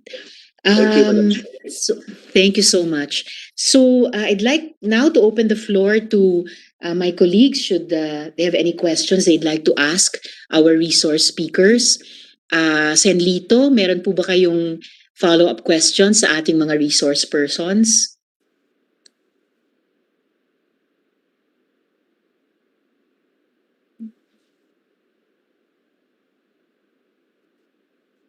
Or kung hindi man, Rep. Joet, I hope this is not irregular. It's a Senate hearing, but since you are our colleague, a fellow legislator, baka meron din po kayong gustong i-direct na mga tanong or comments sa ating mga resource persons because that could only further enrich the discussion.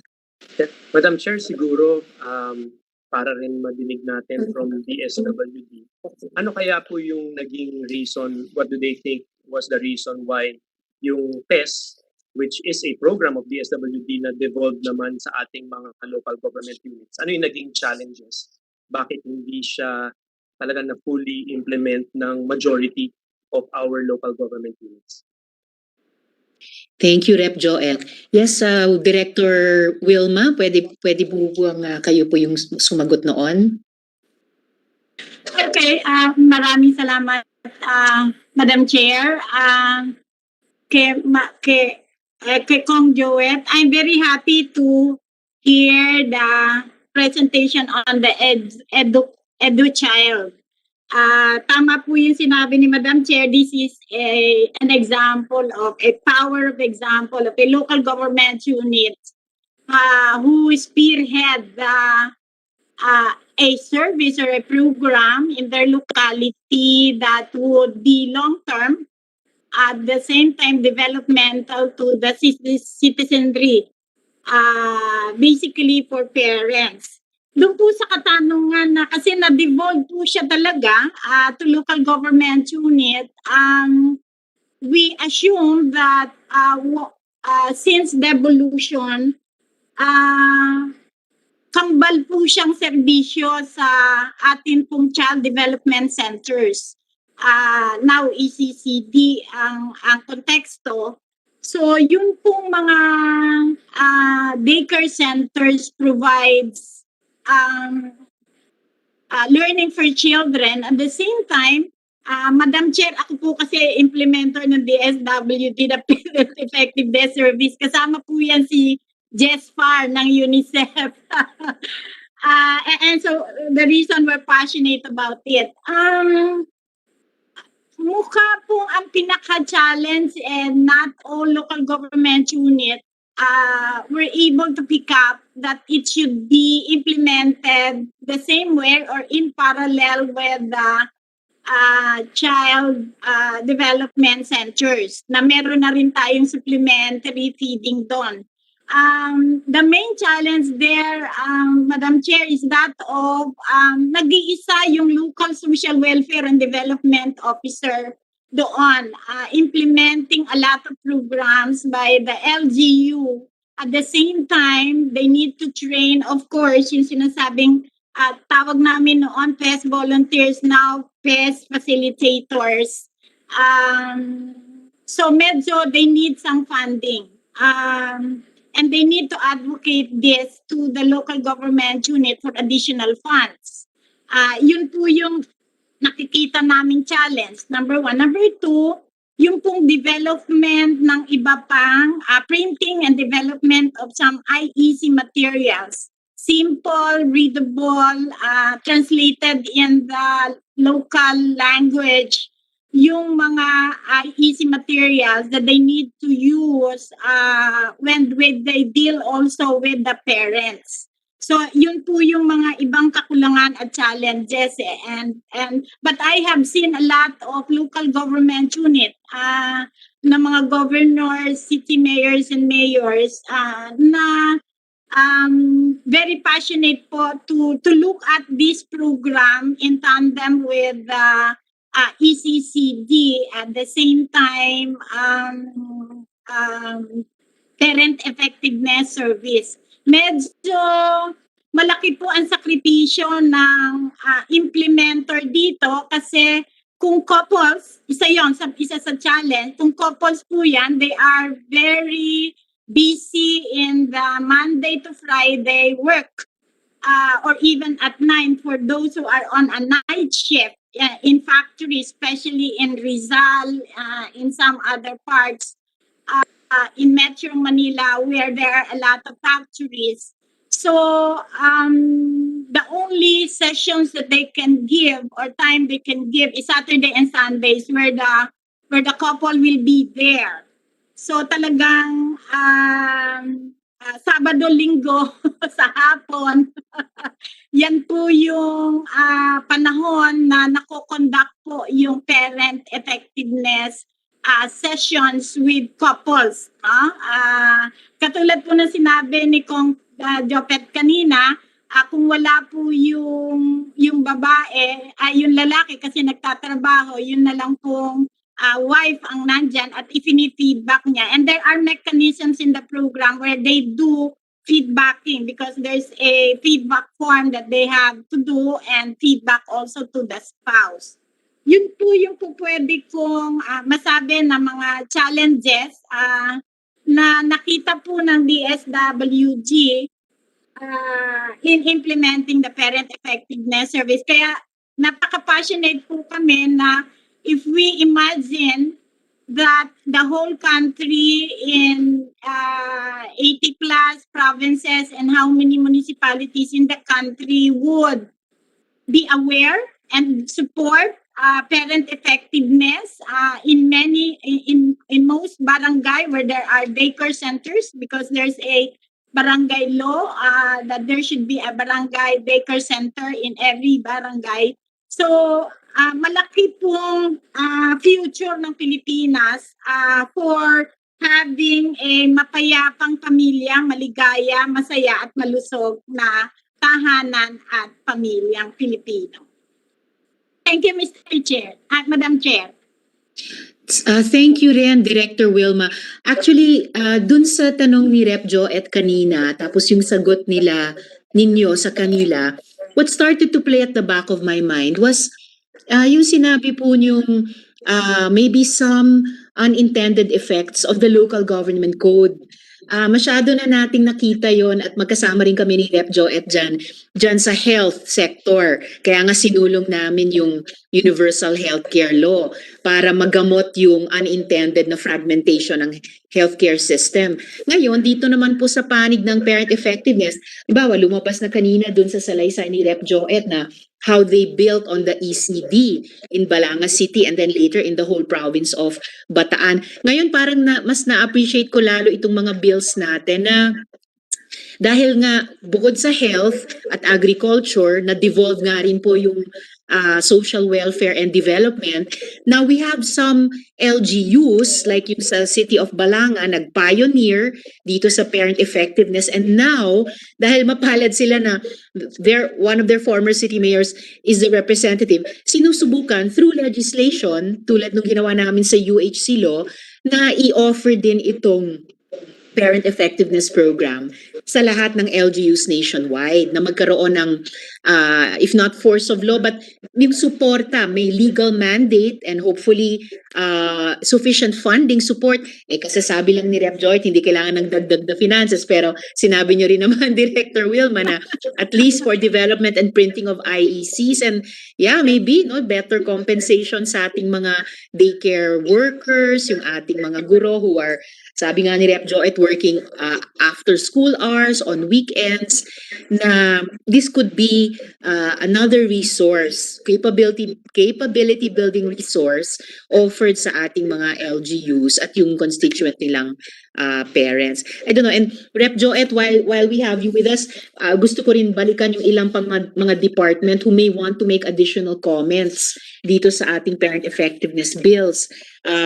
Department of Justice, Department of Health, ang Council for the Welfare of Children, at pati po yung Department of Education. Baka po meron din po kayong dagdag na comments para habang kasama natin si Rep. Joet sa hearing natin on these bills.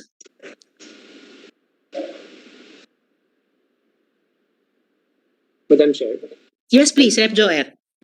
Kanina, I think nabanggit ng DILG, I heard na isa sa recommendation nila is yung professional training. I suppose for the facilitators or those who will run this program, bakit they can expound on what they mean by professional training. Is it enough na ba yung existing manual? And of course, kung ma-enact itong bill na to, we will improve the existing manual of PES that we currently have. To get more inputs. Enough na ba yung improved manual with ang target facilitators kasi natin, ang ating daycare workers, and of course our teachers and maybe some parent volunteers.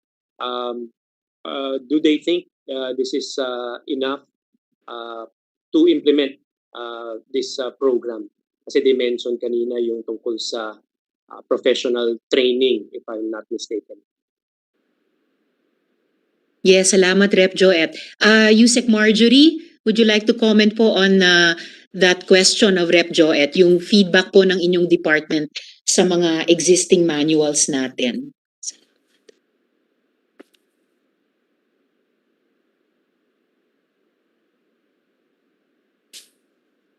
Or while we're waiting for Rep. Marjorie, Miss Aliza of Department of Health, nagtataas ng kamay. And then after that, I'll recognize again si Miss Marisa, may tanong kay Rep. Joet. So Miss Aliza ng DOH, may comment po kayo sa tanong na ito?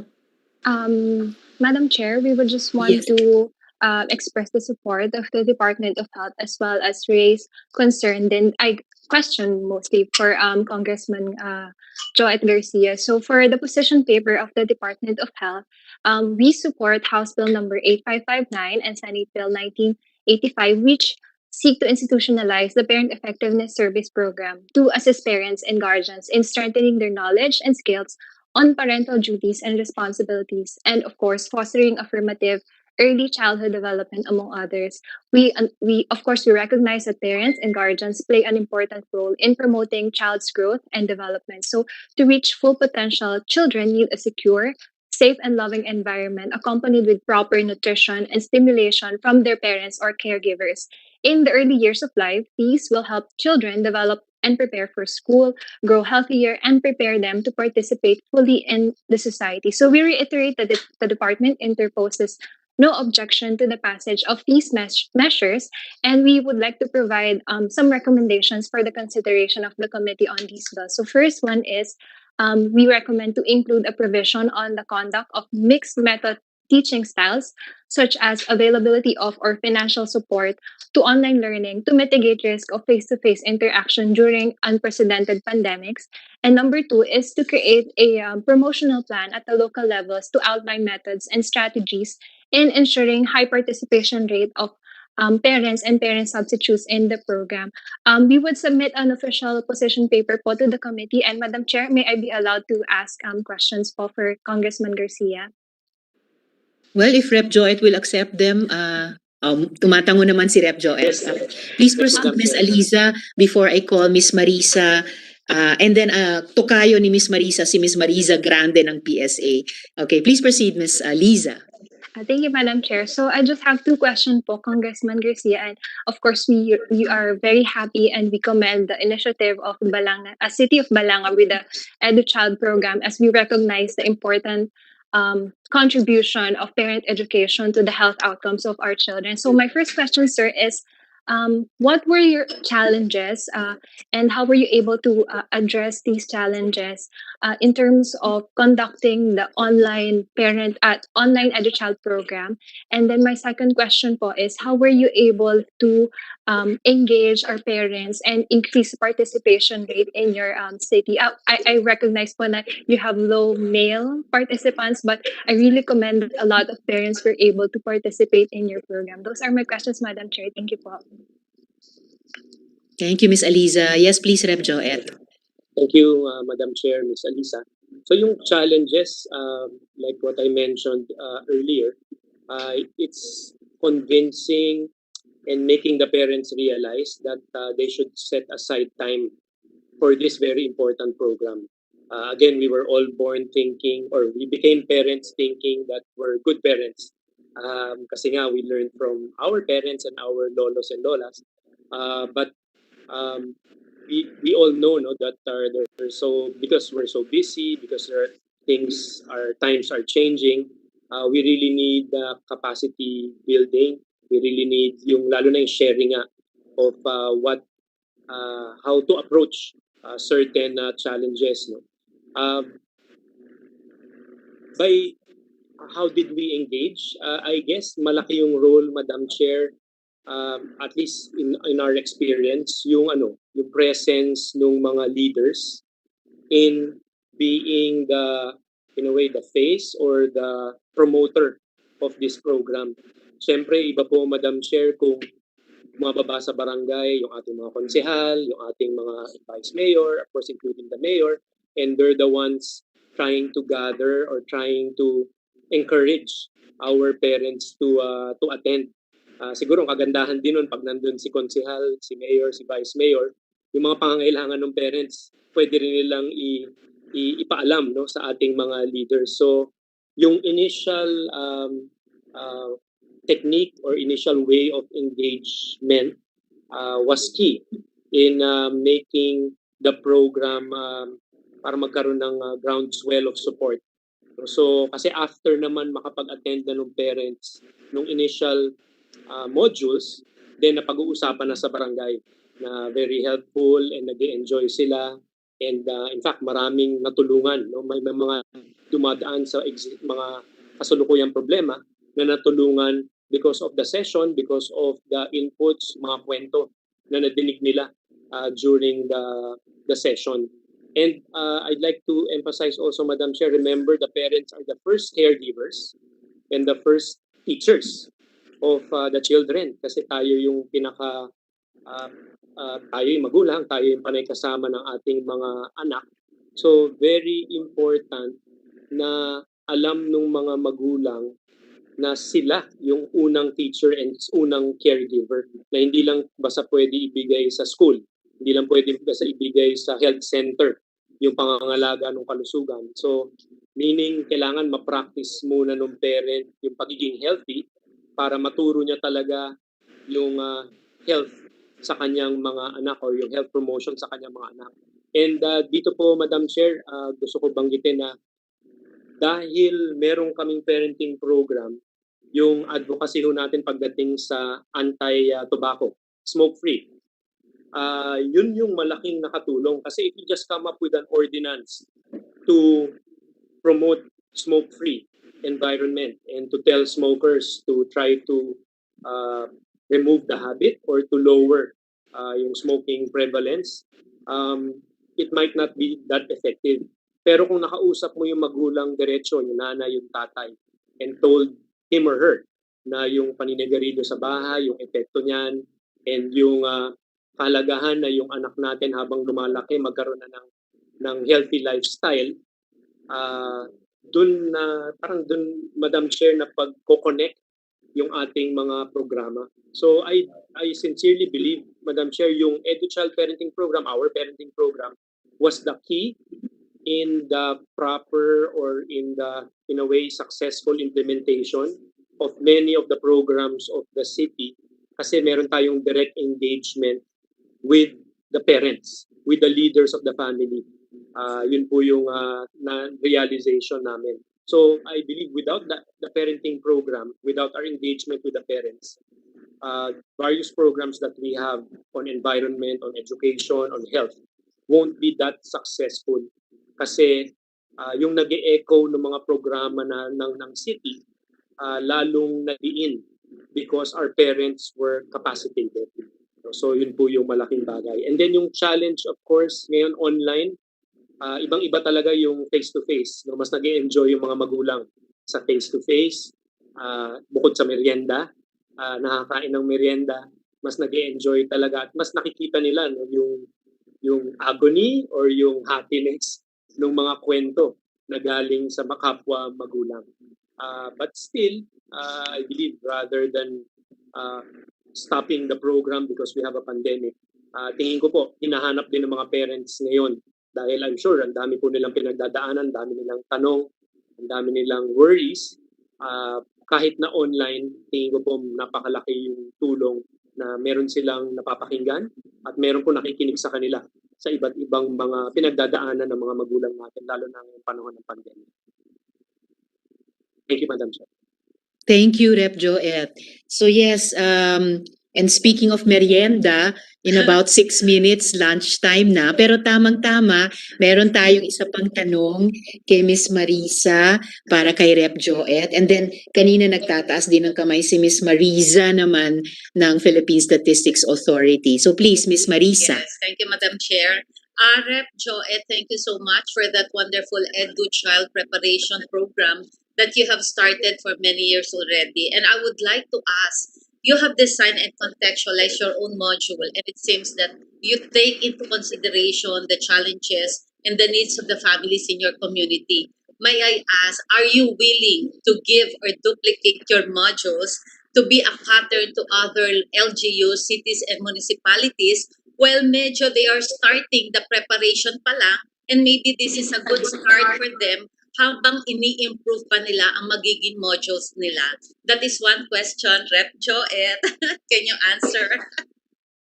Yes, Ma'am Marisa, Madam Chair, Yes. we're more than willing to share our experiences and our materials to help DepEd, DSWD, ECCCD to come up with a enhanced or even better manual than what we currently have sa PES. Pero if I may suggest, siguro pinakamaganda rin talaga if yung ginawa po namin na pag-contextualize, yun po ay Yes. magawa rin ng bawat local, even province na lang siguro, Madam Chair, no, kung napakahirap kung bawat munisipyo o syudad, at least on a province-wide setting, ma-contextualize kasi talagang iba-iba yung sitwasyon, iba-iba yung focus, iba-iba yung worries and concerns ng mga parents sa bawat lugar.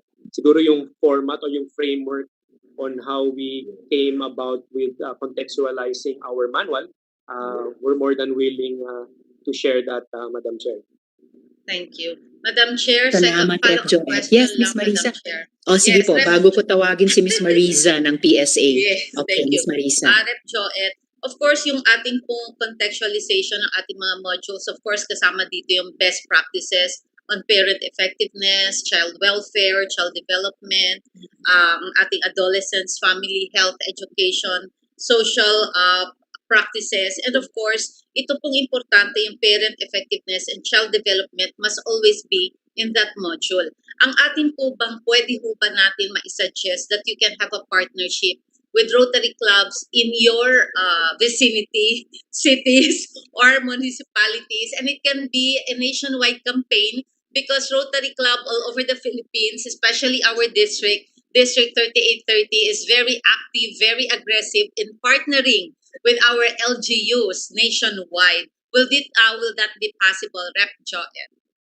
Yes, Ma'am Marisa, we believe governance is a shared responsibility. So kaya more than welcome talaga yung ating mga organization, especially Yes. Rotary Club, to Yes. support and even to strengthen na all these programs that we're doing. Kaya So, more than Rep, welcome. kayo magiging model. The Balanga Bataan is the model city for the PES program. Thank you so much. Thank you, Rep Joet. Madam Chair, thank you so much for that opportunity.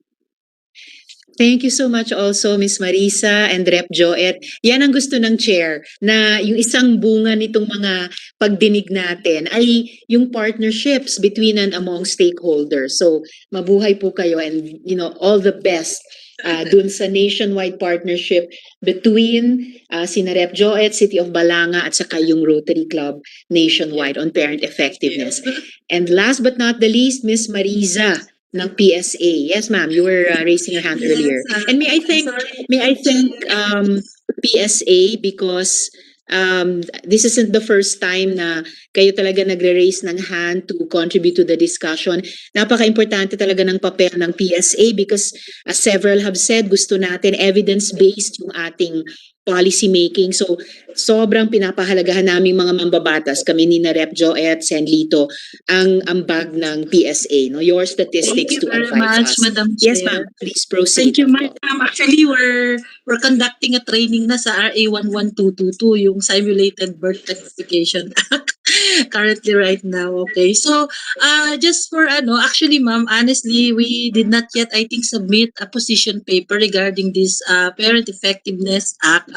But for the consideration of the body, siguro, if there is a special module for teenage parents, because right now, mataas po yung statistics ng ating teenage parents, yung teenage pregnancy. So, but anyway, ma'am, we will be submitting our position paper for this, sa act na po na ito. So, for now, yun po yung recommendation po namin. I hope that we can also focus dun sa teenage parents kasi tumataas po yung ating statistics. And also, may mga emerging concerns na ngayon yung mga families na kumbaga may mga previous spouses and then may new family. We take into consideration yung mga special modules that can be taken into the drafting of the law. So, yun lang po, Ma'am Yate. Ay, Risa. Thank you very much. Thank you. Thank you din, Miss Mariza. So ayun, it started to sound like yung possibility ng isa pang partnership on the side, no, learning sa the power of the example ng City of Balanga, sina Rep. Joet and PSA. It sounded like humihingi din ng o nagtatanong kung may modules din for yung teenage parents in their own effective parenting, at saka yun na nga, those families na may previous spouses, may bagong families, pero may co-parenting pa rin, hopefully, no, sa mga anak of whichever family, kasi lahat naman mga anak natin. So, perfect timing, 12 noon. Bago ako mag-closing remarks for now, Rep. Joet, would you like to give some closing remarks? Since thank you for accompanying this hearing from start to finish. Yes, Madam Chair, again, we'd like to thank our chairperson, Senator Risa Ontiveros, for Senator Lito, all our senators for holding this committee meeting. Siguro ang gusto ko lang iiwan, Madam Chair, is it's in our constitution that family is the basic unit of society, and it's in our constitution that we will support the family.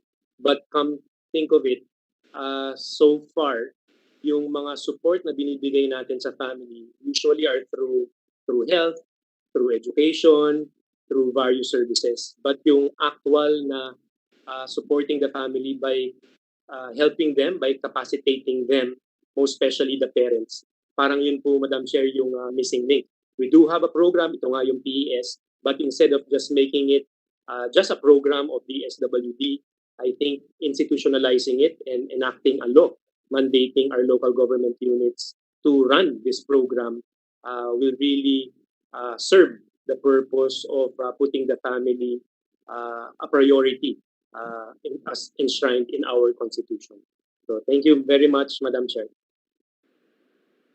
Thank you very much also, Rep. Joet. Baka mainggit yung ibang mga Senate committee na mayroong very active participation din ng House counterparts, especially as a good push sa amin kapag nauuna kayo sa House sa pagpasa ng mga bills. And thank you very much for giving us the benefit of your inputs this morning, Rep. Joet. Yes po, Rep. Joet. Yes.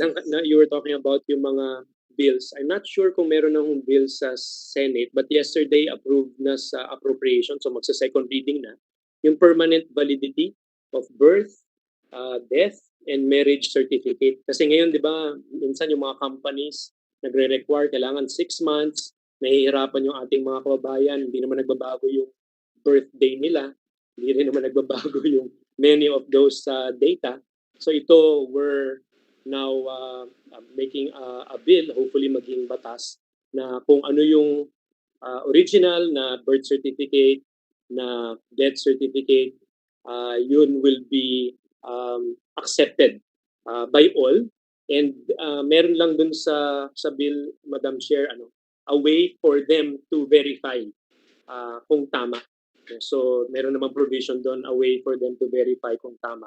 So I think this will make it easier for many of our countrymen na panay humihingi ng PSA certified certificates, no, for various needs nila.